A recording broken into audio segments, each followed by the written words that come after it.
ஒரு நாளைக்கு பல தடவை நான் அந்த 103ஆம் சங்கீதம் 1 முதல் 5 வசனத்தையும், இந்த 32வது சங்கீதம் 1-2வது வசனத்தையும், பரமண்டல ஜெபத்தையும் பல தடவை இருதயத்தில் சொல்லிக்கிட்டே இருப்பேன்.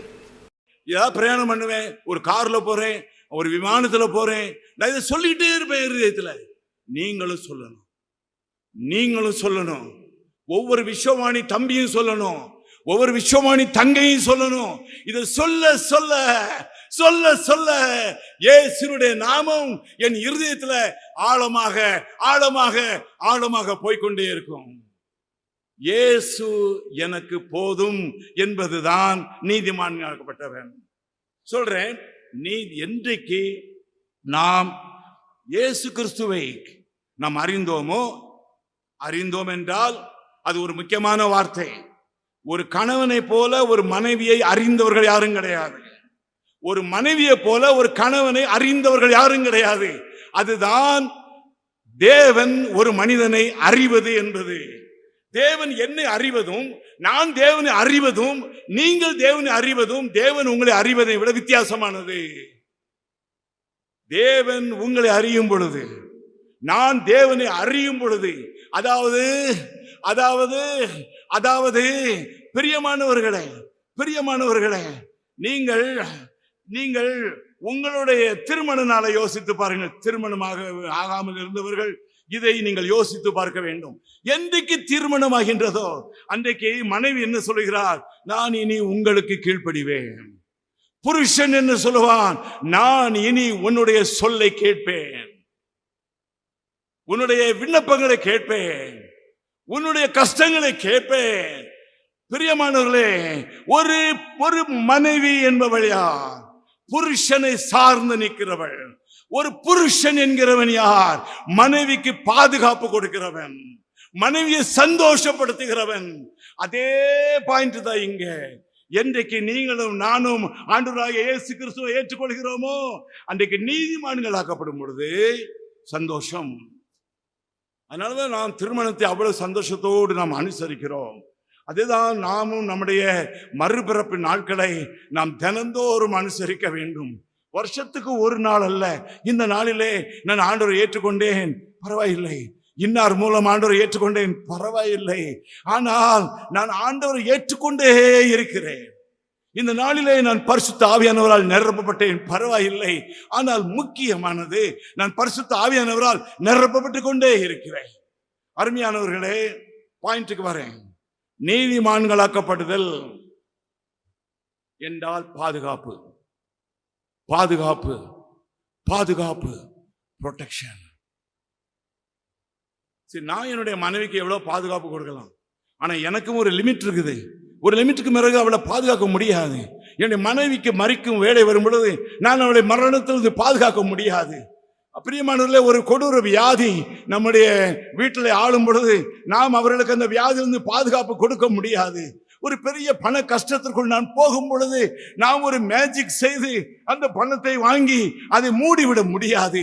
பிரியமானவர்களே, பாதுகாப்பு கொடுக்க வாஞ்சை இருக்கின்றது, ஆனாலும் மனிதர்கள் தானே கொடுக்க முடியாது. ஆனால் நீங்களும் நானும், நீங்களும் உங்களுடைய குடும்பமும், நானும் என்னுடைய மனைவியும் நீதிமான்களாக்கப்பட்டவர்களாக இருப்போம் என்றால் ப்ரொடெக்ஷன். தீங்கு உன் கூடாரத்தை அணுகுவதில்லை. உனக்கு எதிராக உருவாக்கப்படும் எல்லா ஆயுதங்களும் வாய்க்காமல் போகும். ஒரு வழியாய் உன்னை எதிர்த்து வருவார்கள், தனி வழியாய் திரும்பி போவார்கள். பாதுகாப்பு, பாதுகாப்பு, ப்ரொடெக்ஷன். எதிலெல்லாம் ப்ரொடெக்ஷன்? இந்த வருடங்கள் உங்களுக்கு எத்தனை வருஷம் இருக்கும், இந்த அத்தனை வருஷத்திலேயும் உங்க இருதயத்துல எதை குறித்தெல்லாம் பயம் இருக்கின்றதோ எல்லா பயத்திலிருந்தும் பாதுகாப்பு. மனிதனை குறித்த பயம், வருங்காலத்தை குறித்த பயம், என்னுடைய காலத்துக்கு பிறகு என் பிள்ளைங்க எப்படி இருப்பார்களோ, என்னுடைய காலத்துக்கு பிறகு என்னுடைய பையங்க எப்படி இருப்பாங்களோ, பயமே வேண்டியதில்லை. எல்லா பயம், எல்லாத்தையும் விட பெரிய பயம் மனிதர்களுக்கு என்ன தெரியுமா? the fear of death, மரண பயம், மரண பயம். என்னுடைய வாஞ்சை, என்னுடைய ஜெபம் உங்கள் எல்லாருக்காகவும், விசுவாசிகள் எல்லாருக்காகவும், எல்லா ஊழியக்காரர்களுக்காகவும், எல்லாரையும் ஆண்டவர் நல்ல தீர்க்காய்ச்சி கொடுக்கணும். எல்லாருக்கும் ஆண்டவர் சுகத்தை கொடுக்கணும், பலனை கொடுக்கணும், ஆரோக்கியத்தை கொடுக்கணும். தீர்க்காயுசோட கர்த்தருடைய பிள்ளைகள் எங்க இருந்தாலும் வாழணும். மரணம் வரும், அது பற்றி பரவாயில்லை. ஆனால் அது வரும் பொழுது மரணம் என்பது நித்திரை என்று மாற்றப்படுகின்றது. பார்த்திருக்கீங்களா பைபிள்ல? என் சிநேகிதனாகிய லாசரு எப்படி இருக்கிறான்? ஞாபகம் வருதா உங்களுக்கு? நித்திரையாயிருக்கிறான். பவுலப்போஸ்தலர் எப்படி சொல்றாரு? கிறிஸ்துவுக்குள் மரித்தவர்கள் சொல்ல, கிறிஸ்துவுக்குள் நித்திரை அடைந்தவர்கள் என்ன செய்வார்கள்? எழும்புவார்கள். தெசலோனிக்கேயர்லயும் வருகின்றது கிறிஸ்துவுக்குள் நித்திரை. பிரியமானவர்களே, என்ன சொல்ல விரும்புகிறேன்? நீதிமான்களாக நாம் என்றைக்கு மாற்றப்படுகிறோமோ அன்றைக்கு ஹெவன், பரலோகம் என்ன செய்கின்றது? மரணத்தை கேன்சல் பண்ணுகின்றது. இனி என்னுடைய மகளுக்கு, என்னுடைய மகனுக்கு மரணம் இல்லை. இரண்டாவது judgement, the throne of judgment, நியாய தீர்ப்பு கேன்சல் பண்ணப்படுகின்றது. மூன்றாவது நரகம் கேன்சல் பண்ணப்படுகின்றது. அதனாலே உங்களுக்கும் எனக்கும் கிடைப்பது வெற்றி. இந்த வெற்றி கிடைப்பதனாலே தான் சந்தோஷம் வரும். இந்த வெற்றி இன்னும் கிடைக்கும் என்பதனாலே தான் சமாதானம் வரும். அருமையானவர்களே, எவ்வளவு நல்ல ஆண்டவர். என்னோடு சேர்ந்து ஏசாமி உமக்கு ஸ்தோத்திரம் சொல்லுங்க பார்க்கலாம். ஆண்டவரே உமக்கு ஸ்தோத்திரம் ஐயா, உமக்கு நன்றியோடுகளா இருக்கிறோம். அதனால தான் நான் உங்களிடத்துல ஒன்று சொல்ல விரும்புகிறேன். 1 கொரிந்தியர் 3:23 வாங்க.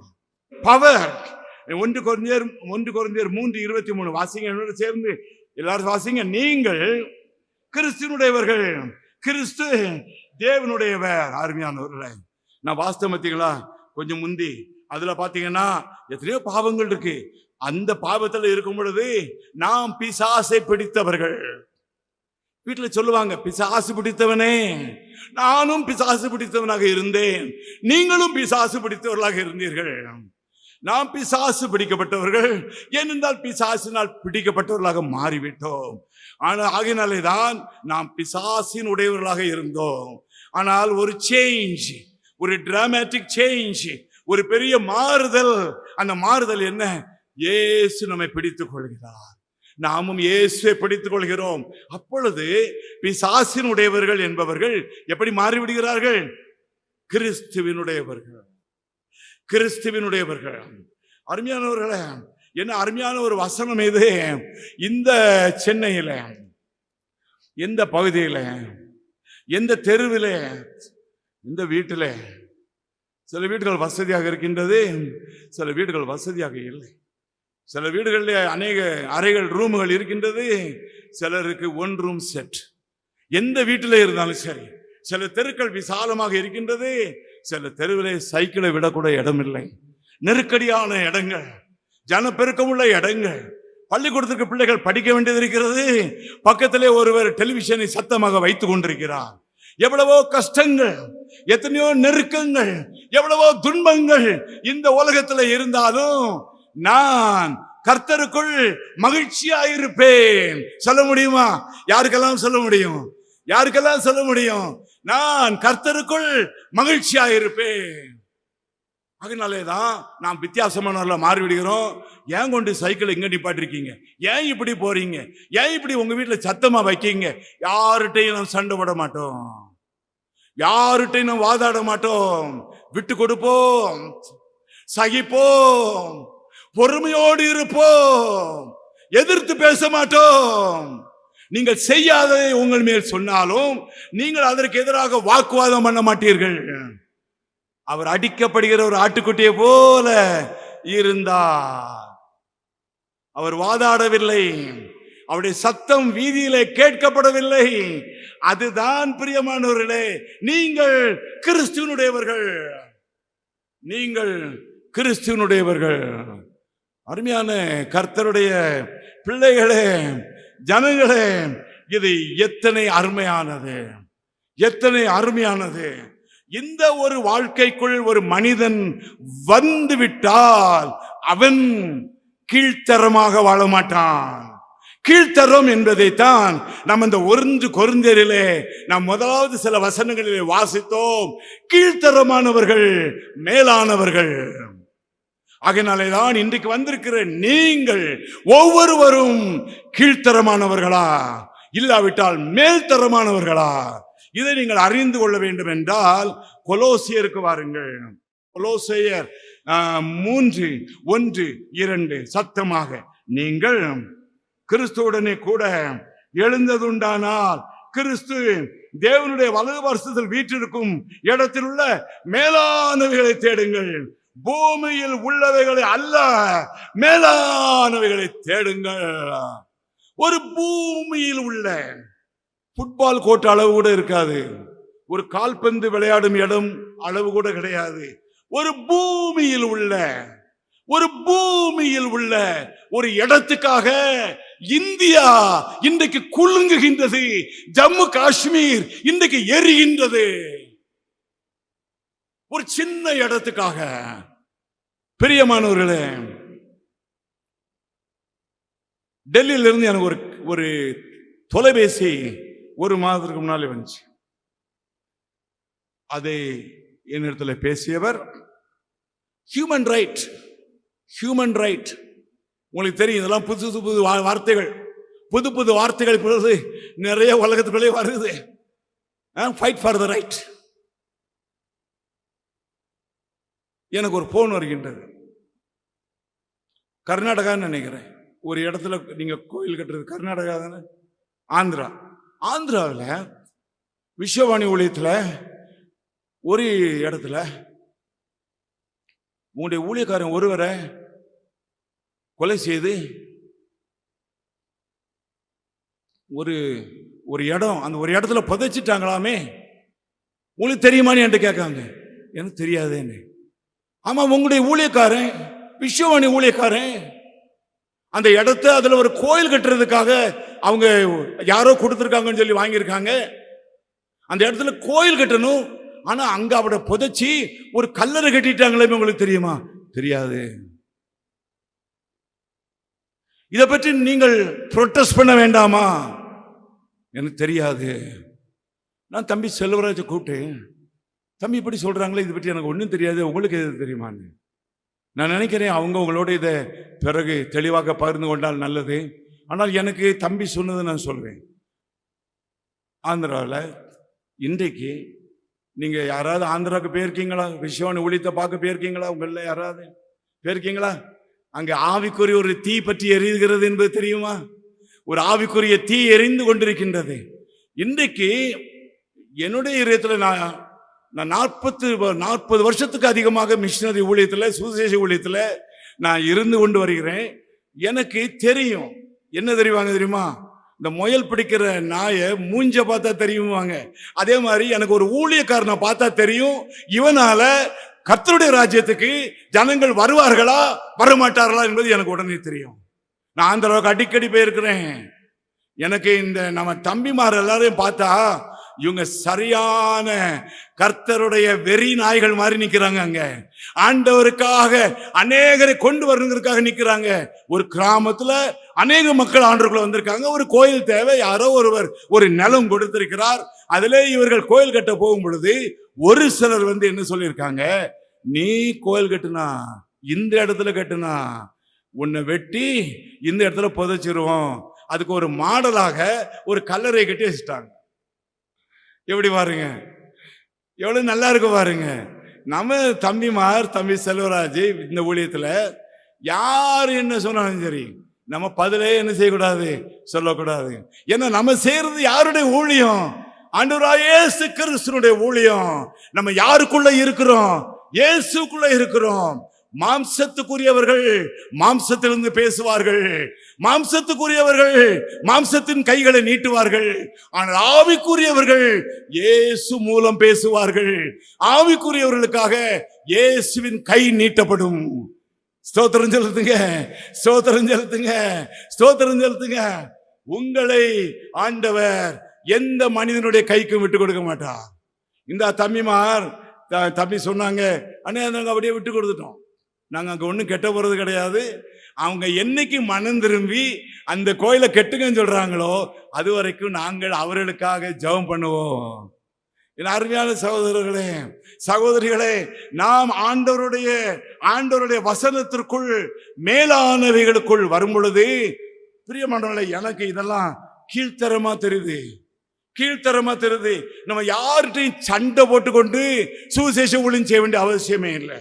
ஐயா இதுல கோயில் கட்டக்கூடாதா? பரவாயில்லையா ஐயா, உங்களுக்கு சமாதானம் வரும் வரைக்கும் நாங்க கட்ட மாட்டோம் ஐயா, அவ்வளவுதானே வேணும், வேற என்ன வேணும்?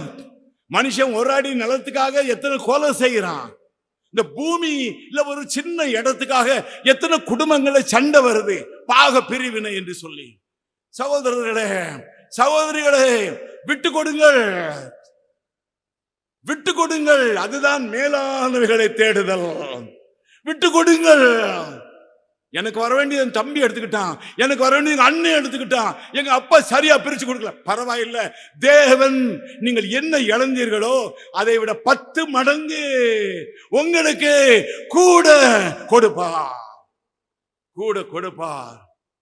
சகோதரர்களே, மேலானவைகளை நாம் தேடுதலாக மாறும் பொழுது இந்த உலகம் மாறும், இந்த ஜனம் சிந்திக்கும். பிரியமானவர்களே, திட்டவட்டமாக நாம் அறிந்து கொள்ள வேண்டியது மேலானவை எவை? மேலானவைகளை நாடுங்கள் என்றால் மேலானவை எவை? பிரியமானவர்களே, நீங்கள் தயவு செய்து லூக்கா 10வது அதிகாரத்துக்கு வாருங்கள். லூக்கா 10வது அதிகாரத்துக்கு வாருங்கள். மேலானவைகளை நான் உங்களுக்கு முதலாவது சொல்லுகிறேன். பிரியமானவர்களே, எனக்கு நீங்கள் என்னோடு சம்மதிப்பீர்கள் என்று நான் நினைக்கிறேன். உங்களுக்கு மேலானவை இயேசுவின் பாதமே, மேலானவை இயேசுவின் பாதமே, the feet of Jesus. மேலானவை இயேசுவின் பாதமே. உங்களுக்கு அப்படித்தானா?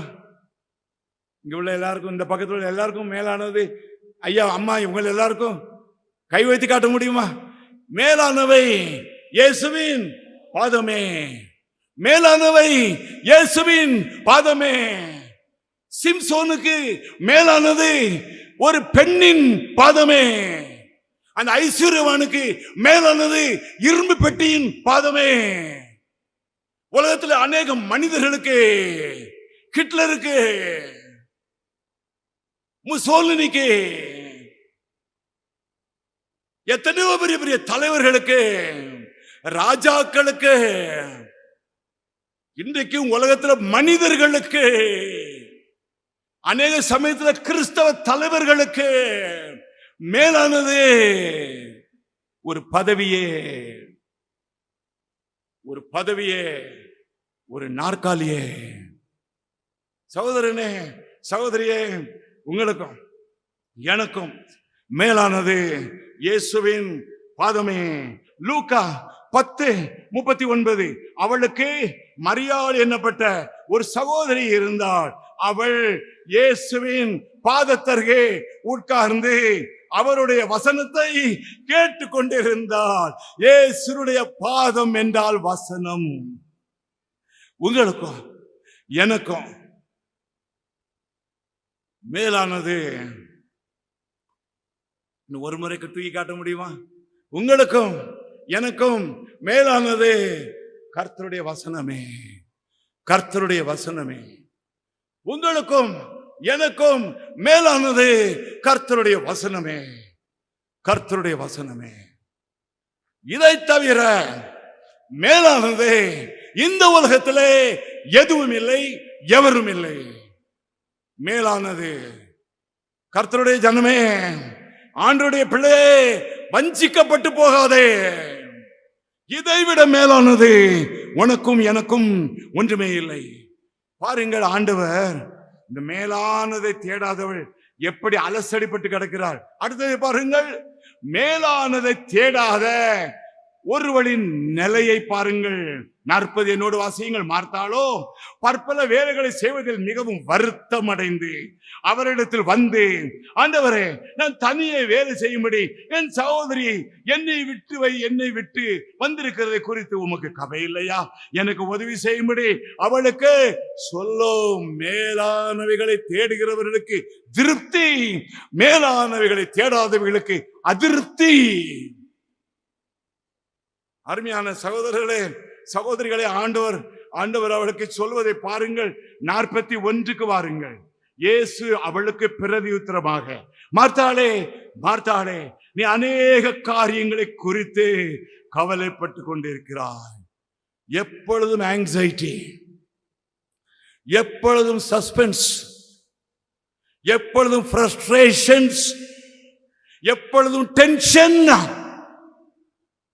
யாருக்கு சொல்லுங்க பார்க்கலாம்? மேலானவைகளை தேடாதவர்களுக்கு. சகோதரனே, என் அருமையான சகோதரியே, நீங்கள் இந்த கூட்டத்துக்கு வந்தது எனக்கு ரொம்ப சந்தோஷம். எனக்கு ஆண்டவர் பலனையும் சுகத்தையும் ஆரோக்கியத்தையும் கொடுத்து உங்களை பார்க்க வைத்ததற்கும் நான் ஆண்டவருக்கு நன்றியுடனாக இருக்கிறேன். என்னை எத்தனை வருஷம் ஆண்டவர் கொடுக்கிறாரோ அத்தனை வருஷமும் நான் விசுவாசிகளுக்கு இதைத்தான் சொல்ல விரும்புகிறேன். கர்த்தருடைய ஊழியக்காரர்களுக்கு இதைத்தான் சொல்ல விரும்புகிறேன். மேலானது, மேலானது, மேலானது. இதில் நம்ம கவனம் போக போக போக போக மற்றவைகள் எல்லாம் நமக்கு பெருசா தெரியாது. அருமையானவர்களே, மேலானவைகளை தேடாதவர்கள் கவலை என்கிற உளையிலே மாட்டி தவித்து குழம்பி திகைத்து போவார்கள். அவர்கள் முழு நேர ஊழியர்களாகவும் இருக்கலாம், விசுவாசிகளாகவும் இருக்கலாம், இயேசுவை அறியாதவர்களாகவும் இருக்கலாம். மார்த்தாள் இயேசுவை அறியாதவள் அல்ல. சகோதரர்களே, ஆண்டவர் சொல்வதை பாருங்கள். சகோதரிகளே, எல்லாரும் சேர்ந்து 42 வாசியுங்கள். வாசிங்க சத்தமா. ஸ்தோத்திரம், ஸ்தோத்திரம், ஸ்தோத்திரம். உங்களிடத்துல நான் 2 சொல்ல விரும்புகிறேன். மேலானவை என்பது 2 உண்டு. 1 இயேசுவினுடைய பாதம், 2 இயேசுவினுடைய பாரம். இயேசுவினுடைய பாரம். மேலானவை 2 தான், உனக்கும் எனக்கும். இந்த உலகத்துல மேலானது மற்றவர்களுக்கு பணம், இந்த உலகத்துல மற்றவர்களுக்கு பதவி, இந்த உலகத்துல மற்றவர்களுக்கு புகழ். உனக்கோ அவை எல்லாவற்றையும் குப்பையாக எண்ணுகிறேன், குப்பையாக எண்ணுகிறேன். மேலானவை எது? இயேசுவின் பாதம். 2வது எது? இயேசுவின் பாரம். இது 2 தான், இது 2 தான், இது 2 தான் உங்களுக்கும் எனக்கும். இது 2ம் கிடைச்சிட்டுனா எவ்வளவு பணம் உங்களுக்கு தேவையோ அதோட கூட தான் ஆண்டவர் என்ன செய்வாரு? கொடுப்பாரு. எவ்வளவு, எப்ப உங்களுக்கு சொந்த வீடு வேணும் ஆட்டோமேட்டிக்கா உங்களுக்கு கொடுத்துருவாரு. எப்ப உங்க பிள்ளைகளுக்கு ஒரு பெரிய பதவி வேணுமோ ஆட்டோமேட்டிக், ஆட்டோமேட்டிக். மற்றதெல்லாம் ஆட்டோமேட்டிக். இதை நீ தேடாமல் அதை தேடுவாய் என்றால் அதுவும் கிடைக்காது, இதுவும் கிடைக்காது. மேலானவைகளை நாடுங்கள். பிரியமானவர்களே, நீங்கள் இதை குறித்து யோசித்து கொண்டே இருக்கணும். நான் இதை குறித்து அதிகமாக யோசிப்பேன், ரொம்ப யோசிப்பேன். என் மனசுக்குள்ளேயே யோசிச்சுட்டு இருப்பேன். The precious, what is precious to me? எனக்கு விலையேற பெற்றது என்னது? இயேசுனுடைய பாதம். எனக்கு விலையேற பெற்றது என்னது? இயேசுனுடைய பாரம். எங்கள் தேசத்தை நீ சந்திக்க போவதற்காக ஸ்தோத்திரம். எங்கள் தேசத்தில் உள்ள எல்லா ஜனங்களுக்கும் ரட்சிப்பை கொடுக்க போவதற்காக ஸ்தோத்திரம். நல்ல சத்தமா நீங்க ஸ்தோத்திரம் செலுத்தணும். இந்த அருமையான இந்த வாலிப தம்பிகளுக்காக ஸ்தோத்திரம்.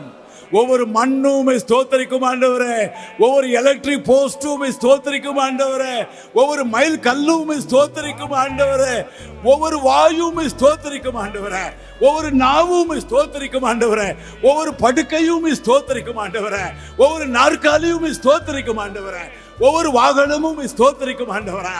அதைத்தான் நீ இந்த விஸ்வவாடி ஊழியத்தின் மூலமாக செய்ய தொடங்கினதற்காக சொல்லுங்கள் ஸ்தோத்திரம், ஸ்தோத்திரம், ஸ்தோத்திரம். இயேசுவின் நாமத்திலே ஆமென்.